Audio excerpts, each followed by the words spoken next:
মালিক কোথাও গিয়ে বুঝিয়ে দিচ্ছে তারাই তাদের প্রয়োজনে তাদের সারমেয়গুলোকে পাঠায় লোকের বিরুদ্ধে ঘেউ ঘেউ করার জন্য। যে রাজনৈতিক দল তার মাটি শক্ত হয় সে কখনো অসৎ উপায় অবলম্বন করে ভোটে জেতার চেষ্টা করে না।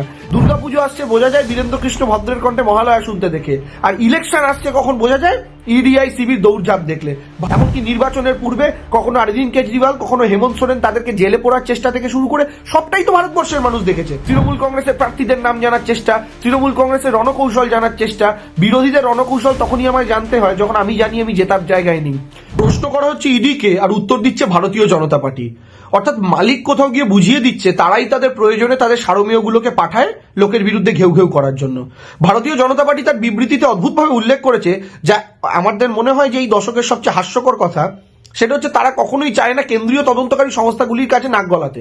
অথচ শুভেন্দু অধিকারী থেকে শুরু করে নারায়ণ রানে থেকে শুরু করে অজিত পাওয়ার থেকে শুরু করে রেড্ডি ব্রাদার্স থেকে শুরু করে একের পর এক উদাহরণ, হেমন্ত বিশ্ব শর্মা থেকে শুরু করে, যেখানে স্পষ্ট দেখা যায় যে ভারতীয় জনতা পার্টিতে যোগদান কিংবা তাদের শরণাপন্ন হওয়ার সাথে সাথে তারা প্রত্যেকে দোষ থেকে মুক্ত হয়ে গিয়েছেন, অথবা সিবিআই বা ইডি তাদের আর পরবর্তীকালে স্পর্শ করেনি। অর্থাৎ মালিকের পোষা সারমেয় আর তাদেরকে দেখে ঘেউ ঘেউ করেনি। কেন ঘেউ ঘেউ করেনি? কারণ সারমেয় বুঝে গিয়েছেন এখন এরা আমার মালিকের দলে চলে এসেছে। এই দৃশ্য তো গোটা ভারতবর্ষ দেখেছে।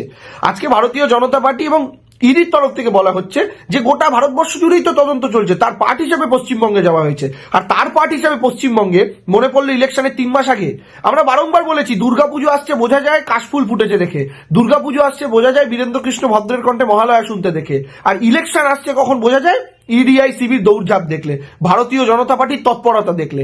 আর বিজেপি এই কাজটা করার মাধ্যমে প্রমাণ করে দিল যে তারা নির্বাচনে হারছে। কারণ যে রাজনৈতিক দল তার মাটি শক্ত হয় সে কখনো অসৎ উপায় অবলম্বন করে ভোটে জেতার চেষ্টা করে না। যে ছাত্র পড়াশোনা করে, ক্লাসের ফার্স্ট বয়, ফার্স্ট বেঞ্চে বসে, স্যার ম্যাডামদের কথা শোনে এবং সারা দিন মনোযোগ দিয়ে পড়াশোনা করে, তাদের পরীক্ষার আগের দিন কাগজে টুকলি করে পরীক্ষার হলে নিয়ে যেতে হয় না। বিজেপি টুকলি করার চেষ্টা করেছে, তৃণমূল কংগ্রেসের প্রার্থীদের নাম জানার চেষ্টা, তৃণমূল কংগ্রেসের রণকৌশল জানার চেষ্টা, বিরোধীদের রণকৌশল তখনই আমায় জানতে হয় যখন আমি জানি আমি জেতার জায়গায় নেই। ফলে যতই চেষ্টা করুক বিজেপির কোনো মোরাল গ্রাউন্ড নেই আজকে এই বিবৃতি দেওয়ার। কারণ ভারতীয় জনতা পার্টি গোটা দেশের সামনে রাজনৈতিকভাবে নগ্ন হয়ে গিয়েছে। তারা কি উপায় অবলম্বন করে নির্বাচনে জেতার জন্য, সাম দাম দণ্ড ভেদ অর্থ থেকে শুরু করে সবকিছু তারা করতে রাজি আছেন।